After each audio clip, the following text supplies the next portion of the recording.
Hello there, and welcome, virtual space here community, to our weekly LinkedIn Live.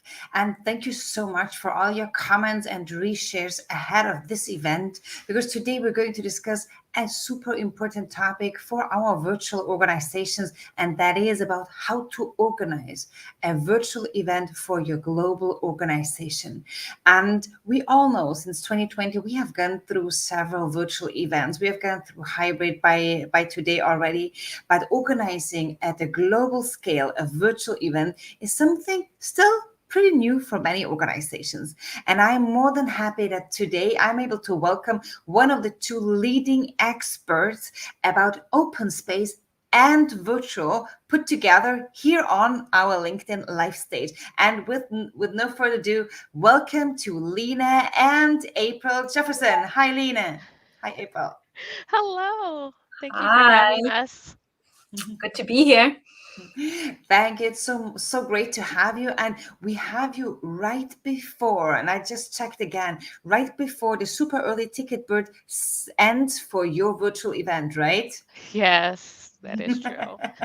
April, it ends the 13th. But let's start a little bit to understand what you're doing. April, where are you coming from? What is your mission when it comes to virtual events?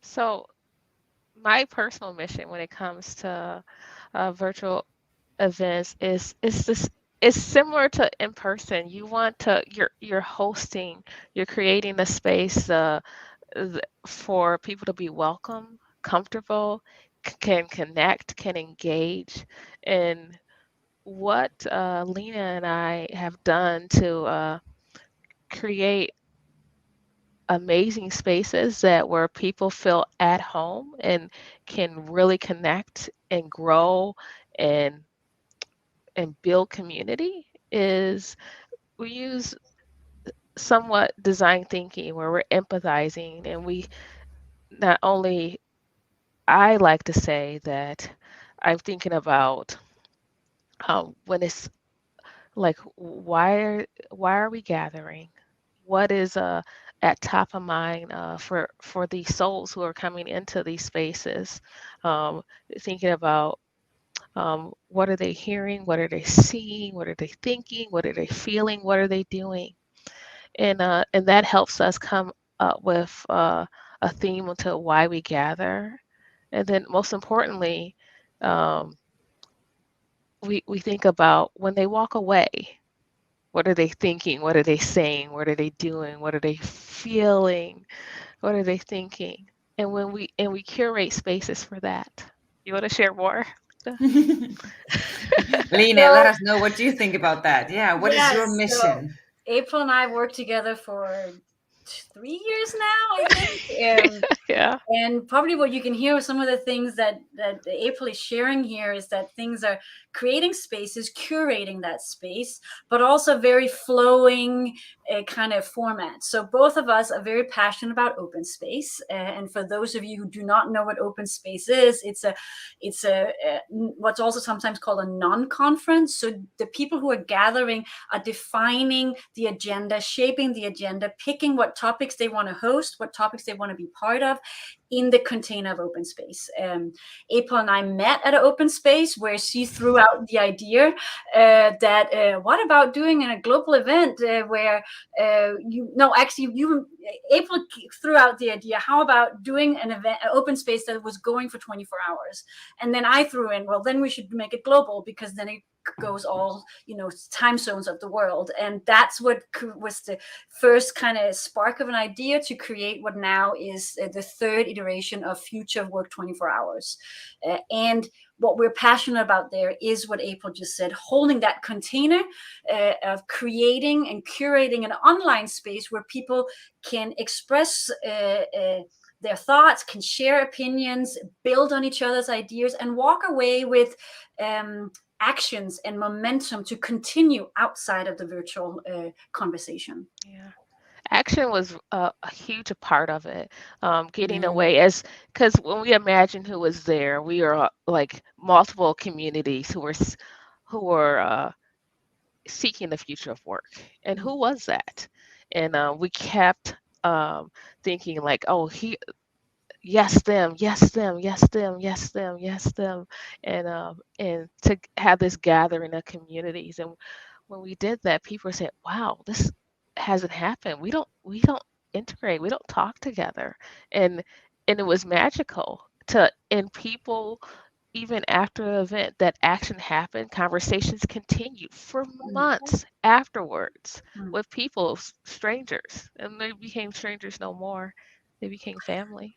And I think that's actually a good link, I think, April, because often people talk about the challenges around remote events, and there's plenty of them, and we can dive into those and how to overcome them as well. But I think one piece that's kind of the benefits and the richness of an online event is that it happens at some pace in time. First of all, it can be global, so you can include people from all over the world, but it doesn't mean that then the conversation ends. If you have a good remote event, it's going to spark thoughts. So a huge part of designing that event is to making sure that what people want to do next, they have a place, a community where they can connect. They have a channel, a Slack channel. They have the next upcoming event. They have each other's connection points. They have a space where they can continue that conversation. So it doesn't become a single moment in time. If there's Yeah. anything we're learning from remote is that we can stretch time by Mm. using the async Mm. more as well. And I think this is very powerful because, particularly if you think about design, it requires a lot. Because to how many conferences, even in person, have you been where there was not really any conversation ongoing afterwards? The same for virtual events. So, what we're going to do is we are going to dive into, of course, the design and also the facilitation techniques that you're using for your festival. And I see already some familiar faces here. So, hello, Brad, who says, "Good to see you, good mate." Hello there. And also somebody else, Tony Carey, future work is brilliant if you're there just for the learning. Even more stunning as example of how to hold a magically vibrant online festival. So I love that. You know that I'm a passionate dancer. So everything that has to do with festivals, somewhere probably there has to be some dancing. And I'm happy. I'm happy. But let's start with the question. Really, what have you seen in your experience? And you have organized many virtual events, and not only a future of work 24 hours challenge. What are the challenges of virtual events, and how do you overcome them, Lina? If you want to line out a few of them. So I think a big challenge is to make sure that you're connecting on the tool that works with the purpose of how you're gathering. If you are having a bunch of keynote speakers, you want to make sure there's good sound and stage for them. If that's your main event, make sure there's a stage for them to really connect. If your main thing is that people needs to mingle and network, then you want to start using tools like spatial chat or a Kumu space where that's proximity based and people can mingle freely even though they're virtual. If you want to do an event like what we're doing where it's open space and people want to really utilize the mobility that they can choose where they want to be at any given time and they can propose their own topics, you want to choose tools that have that flexibility, that is not that you're not put into a room by a facilitator or by the tool, but that you can move freely. So a big piece is to really take a step back and saying, what do we want to accomplish? What are people aiming for in this setup? And then choose the tool that best benefits that. That will then every tool is going to have some challenges. You want to onboard your participants with your tool. You can do that async with little videos. You can do pre-events. We're just as before we jumped in here, we had our coordination meeting with some of our colleagues for our upcoming event, and we were talking about what do we want to do in our pre-event. What's the important thing that we cover for people? It can also be the networking in a pre-event. Oh, I'm comfortable in this space now. Who am I going to meet when I'm going to be there? I'm now curious and hungry to go. And instead of it being like I signed up, but I never showed up, it's going to be I signed up and I for sure am going to show up. Yeah. What I would add to that, because I agree with everything.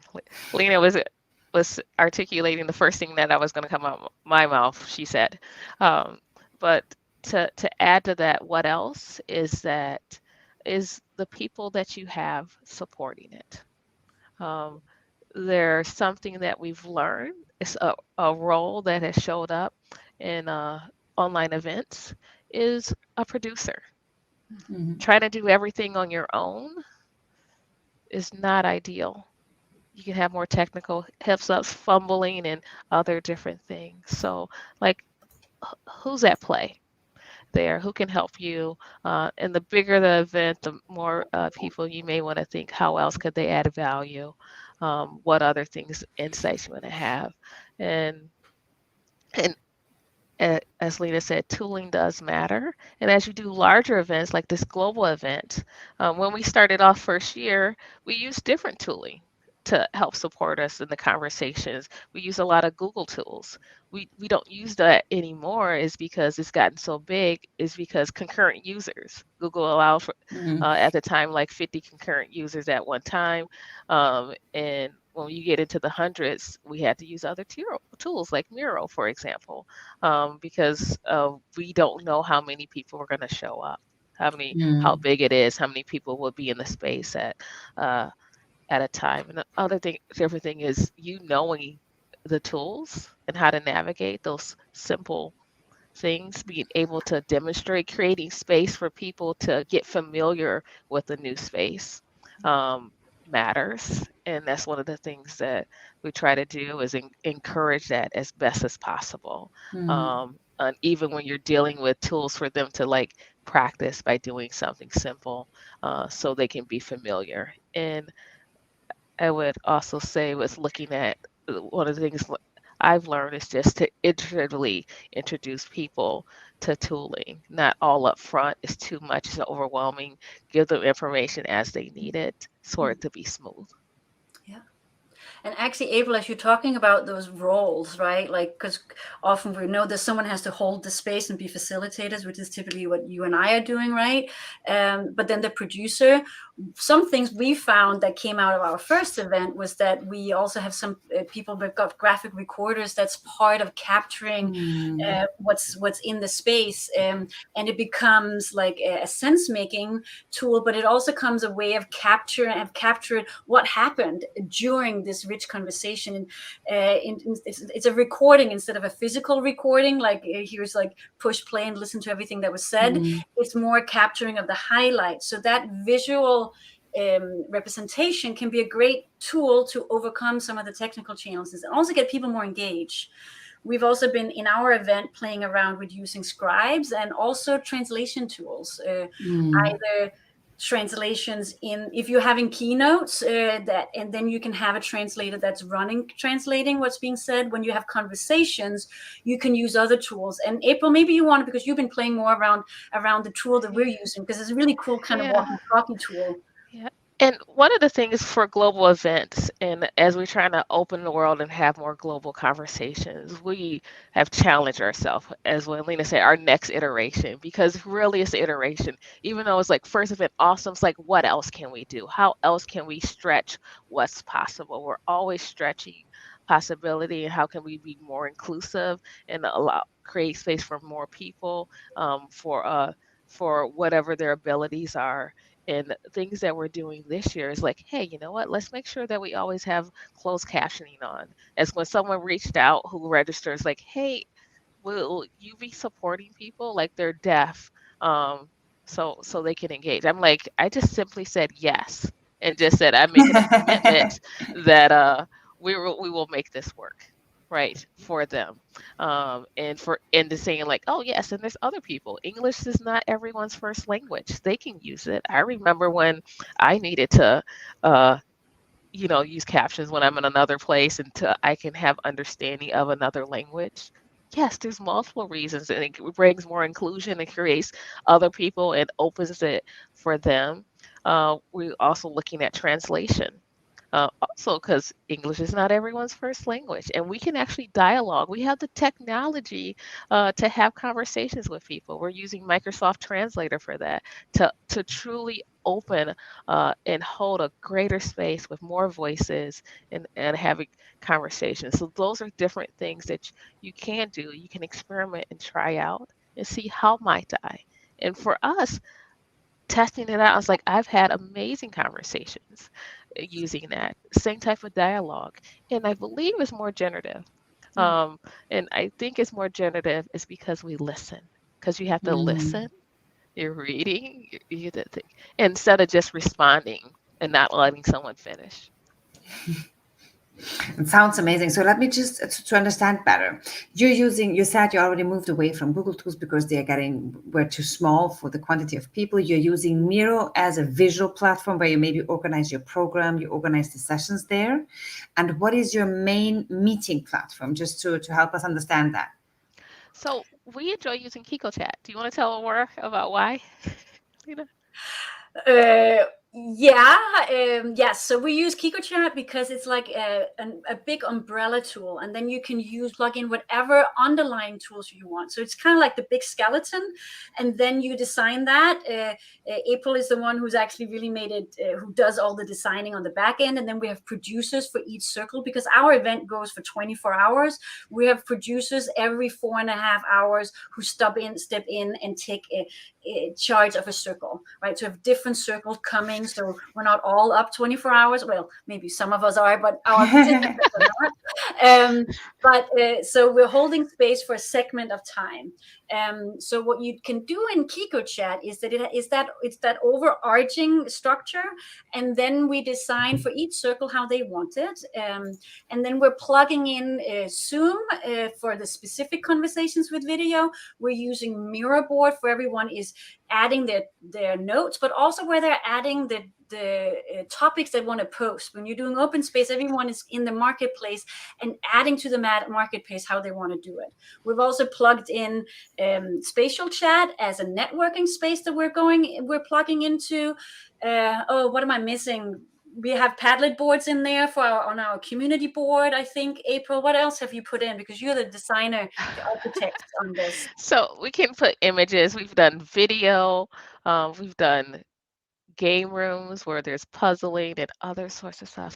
It's really like KikoChat is about like you bring your tools, right? And even if you have a preferred video platform, you can use that. They default as Zoom, but there's other different video platforms it integrates with. I'm also interested, as well as I try to also increase capability for all people, is exploring like, hey, what might I use besides Miro? What tools work well, for collaboration tools that can be used for people who use readers. And I know many people too, because they have a certain ability in tools like Miro, Mural, or even Google. They may not allow for people who need to use a reader because of their capability. So it's like, hey, what else can we do?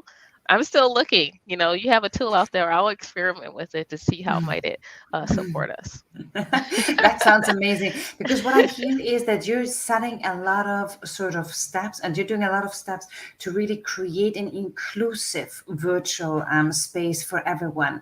You talked about the subtitles, the closed captions all the time. You talk a lot about also probably how you structure Miro or Mural to make it digitally inclusive, so that people who get there for the first time, like you do the pre-onboarding, right, that they are onboarded early enough that they feel included as well. What other steps towards inclusion, if you think about this part of your event, are you doing? Lina, maybe, I don't know, would you like to jump into that?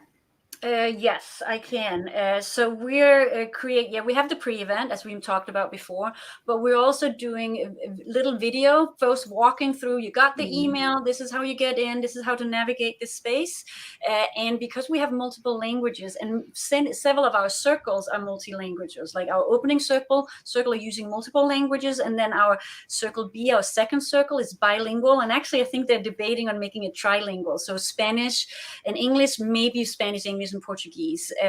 That's our circle that's hosted by our Latin American colleagues, our Spaniards, and Portuguese and Latin American colleagues. So we're also making sure that onboarding video is in different languages as well. Oh, wow. We also have a video in terms of how to use the translator app, and we've done that in several languages as well. I can add something else that we've done, is that us creating a global event and having this global event be generated where it's not like Lina and I started off with this idea, founding it, but it's really community owned, and how many souls that are a part of it, if you look, you see like you have a lot of volunteers because they want to say, oh, how about we add value in this way or this way and create new things. Such we have an exciting team that's new this year is sense making, like blown away about what they're doing as they're thinking like, hey, we're spending 24 hours, like what do we make of these conversations? um, that's really exciting, and that was generated through them, and that's a part of us, of preparing people and getting ready for that, is that like you can truly add value however you might want to add value. For the volunteers, we've added something new as we've grown to saying that we don't want to be the hub. We never wanted to be the hub. We wanted this to be community owned. We've added people, volunteers who are coaching and helping teams do that same thing, create these generative spaces with one another so they can show up in that way. And so this event is interesting. Like when you think about like a group of volunteers, we have a group of volunteers multiple times. So that's why it's huge. So it's like, oh, we have this team of people who are doing something amazing, but it's a team of people every, you know, 4.5 hours. We're Wow. exploring multiple events in that way, right? Yeah, Because I understand you have 50 global volunteers. Is that correct? It's more than 50. probably maybe Wow. we're more than 50 now. Yeah. So Wow. just a little bit of context because that's unique for our event, and that is that because it's our event around future work and discussions, what are new ways of working, and also how to flattening the decision making, how to include everybody and be more self-organized. We're trying our hardest to walk the talk of how to do that, which means that we have all these circle teams who are owning their own, like, so each circle team is owning 5 hours of the event, and they just do what they want to do with those 5 hours. And we're constantly coordinating and making sure things are linked with each other and learning from each other. But really, there's decisions being made all the time around how this event is going to happen that's not linked to the coordinating team or to April and I. So it's truly is it's quite the experiment, and also messy, and we never really know what's going to come up. But Every year is not the same. it's continually different. And we're okay with that. It's good. It's this messy, fun experiment, and I am surprised how an idea that really was, if Lena said this, we had a 3-minute conversation, and then months later we did a global event. Wow, So wow, wow, wow. so April, if you go a yeah. little bit into how the participant numbers were growing, because you said it was exploding in participant numbers. So first of all, how many people are you expecting this year, to give us a number and understand a little bit better the dimension Um, as well? so what we hope for, so the first year we had like 250 souls across the globe, and then we had 500 uh, the second year. I think the during the event we had almost 100 people register, Yeah. and we were amazed by that.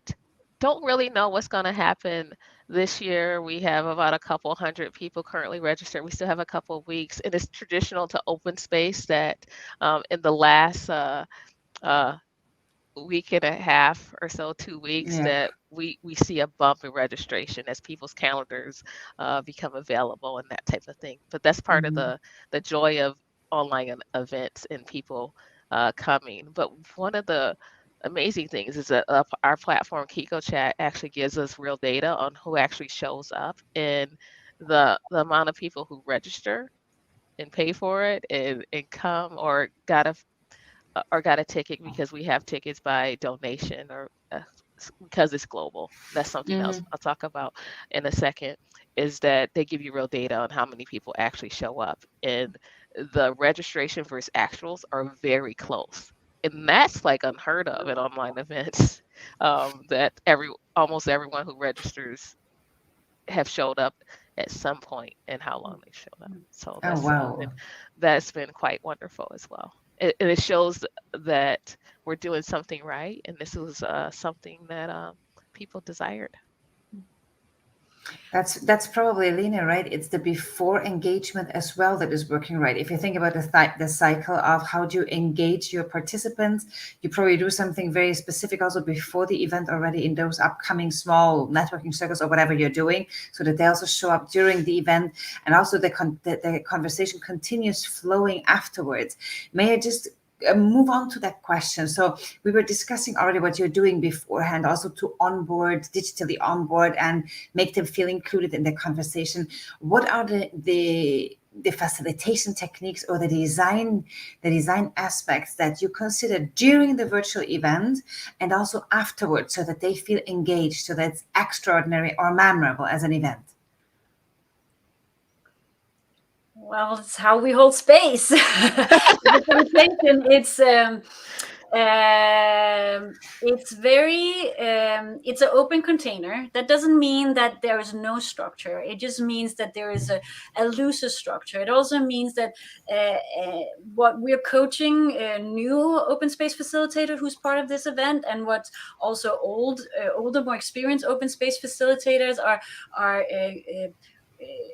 have a part of their toolbox, is to make sure that we're not getting too strict and like we need to cover this and then rushing people in. Like April loves to say, we want to make sure there's breath, right? So that, and we're guiding people to really go in and feel they're resonating with our topics, resonating with the theme for this year. This year our conversation is on imagined possibilities, and that theme get created in our community of our volunteers this year, who come up, what are the overall theme for our event? Like we talk about future of work, we've done that for 3 years in a row, but what's the theme this year? And that's the unimagined possibilities. Now that we're in a different place in terms of pandemic, now that people are going into doing things hybrid, like what can we imagine?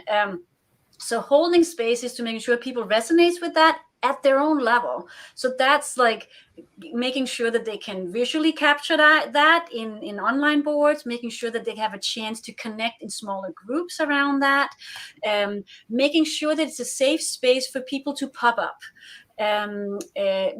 Because we have people who are both very familiar with open space, we use that in our participants group, saying what are people seen before in open space formats, and they're then guiding and welcoming folks in who are new to open space.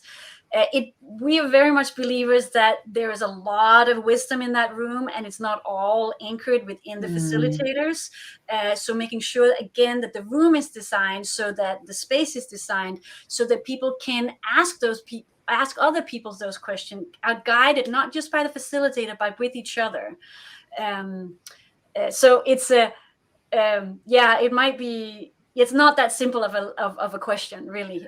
April, anything you want to add to What I how would we hold space? what I would add is that as a facilitator in open space, in all the spaces, whether I'm doing open space or not, when I'm doing something that uh, when I'm holding space for others, I personally take it that I have failed if they hear my voice more than the other voices in the room.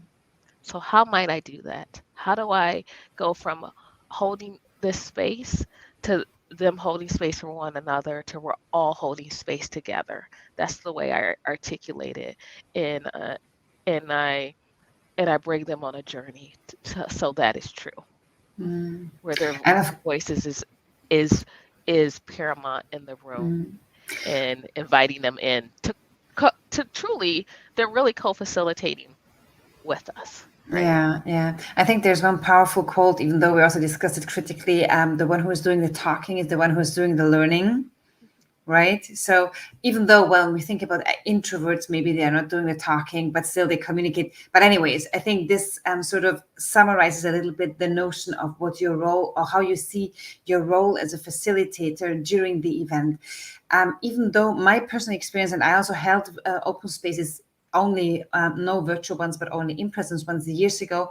And my experience was always as a participant, but also as an organizer, that facilitation, like the making meaning of what is going on in between and throughout, is still super important, because otherwise I always had the feeling that I'm a little bit lost as a participant if there was not sort of that guiding thread to some extent.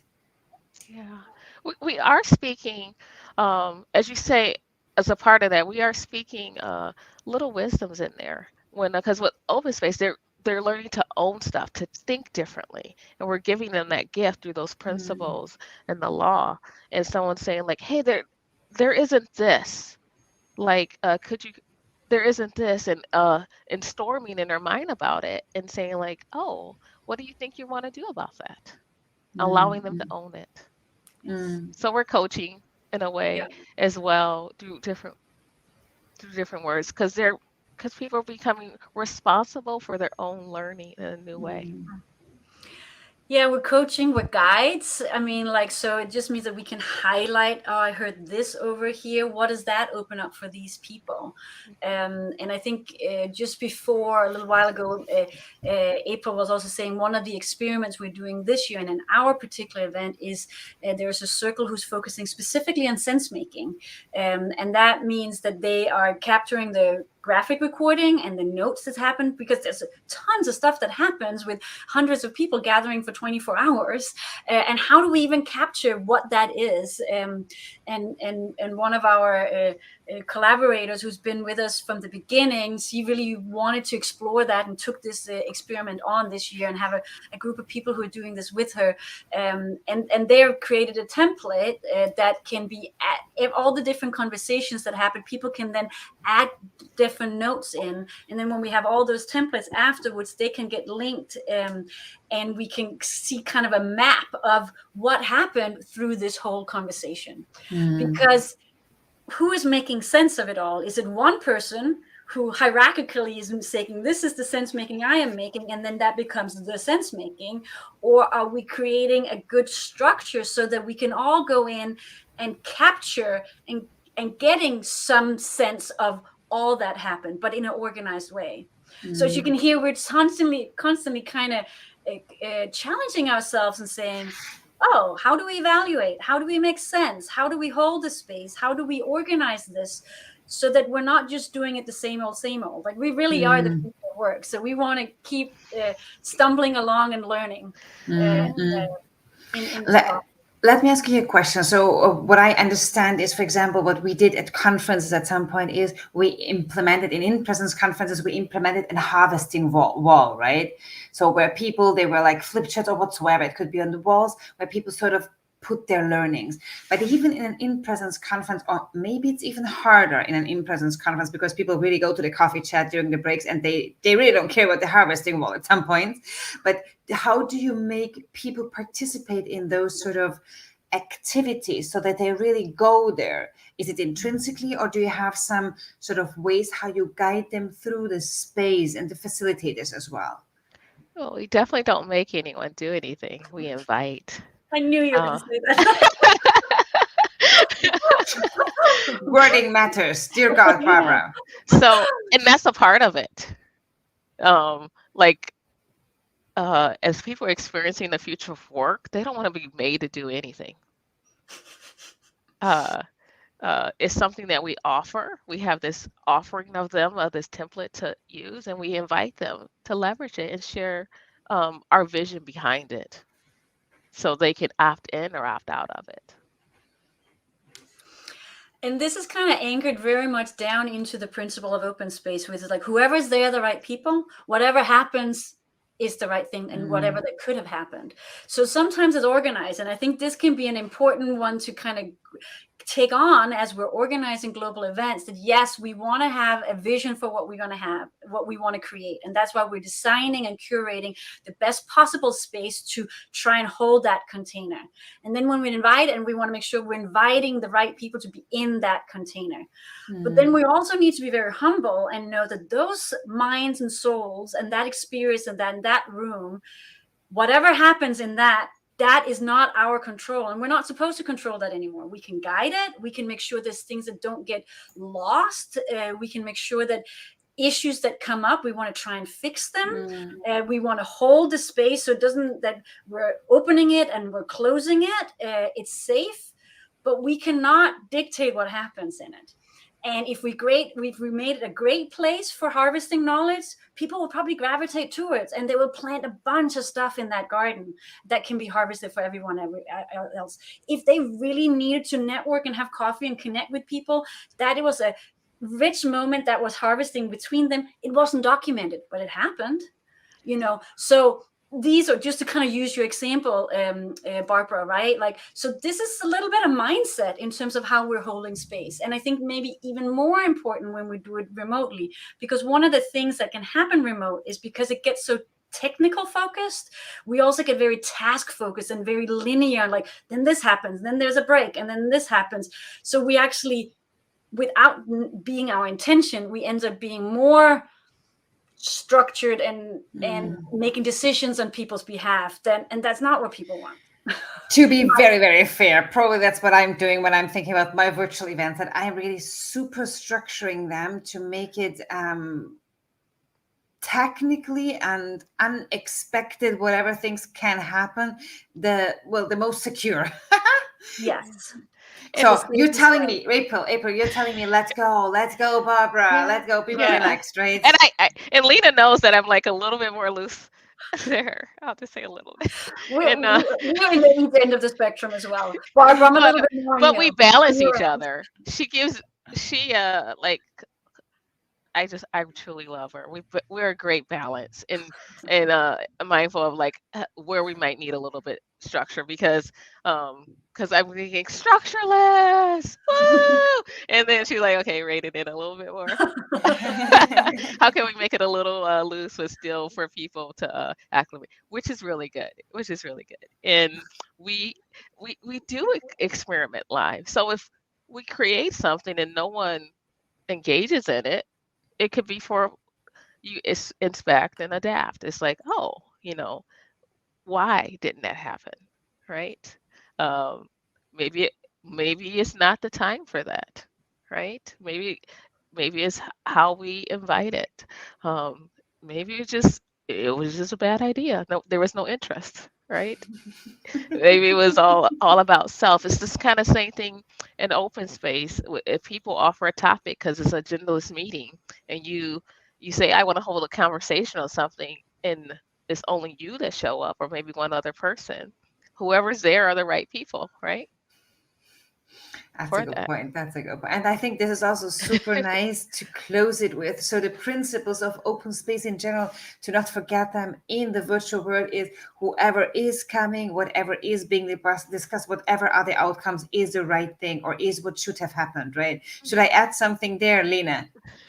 Well, we also have a new one too. There was like whatever language is the right language, because we use the translation. Fantastic. I love that. And the only other thing is that we call it the law of mobility, because instead of like the law of 2 feet, I feel like that's maybe more archaic, because mobility is at the heart of every principle in open space. And however, as someone, maybe they don't have feet, right? Maybe it's everything. Maybe they don't have hands, or whatever it is, and they are able to engage. And there's so much mobility. There's mental mobility as well as physical mobility, and all of those things show up, and we're excited. Yeah. And it is happening very soon. So definitely check out. I'm going to add also in the show notes again the link where you can get your ticket for this very particular and amazing Future of Work Festival. I'm super excited about it. Thank you very much. There was a wonderful conversation indeed about holding spaces. Thanks, Lina. Thanks a lot, April. Thanks for sharing your insights and experiences. And it is all going to happen on the May 12th and 13th. So don't miss it out, because the early bird price is ending now in 2 days, right? Yes. And we also want to say, a part of being a global event that's inclusive for all voices are there.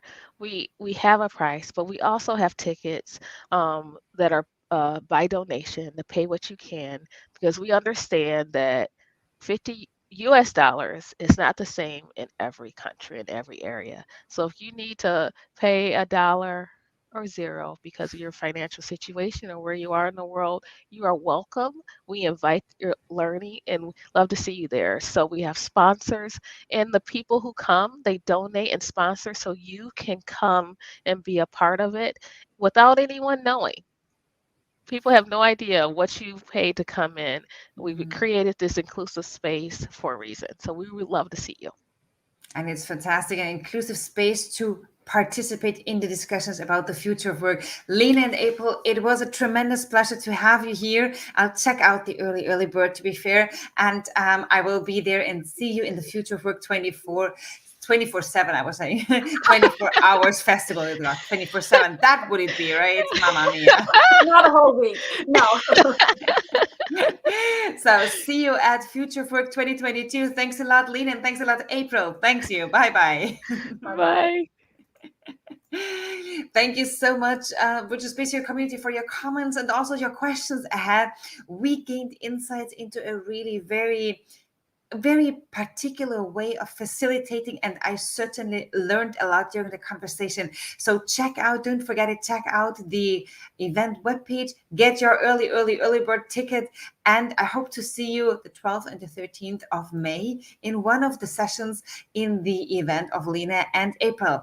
And with that, check out our online calendar, virtualspacer.com. We have our guest lineup until October already online. So we are very happy to have scheduled amazing speakers and hosts and guests for our show, all about the future of work, new ways of working, and hybrid work. And with that, I'm leaving you here and hoping you're having a beautiful morning, afternoon, evening, or good night. And I'm saying bye.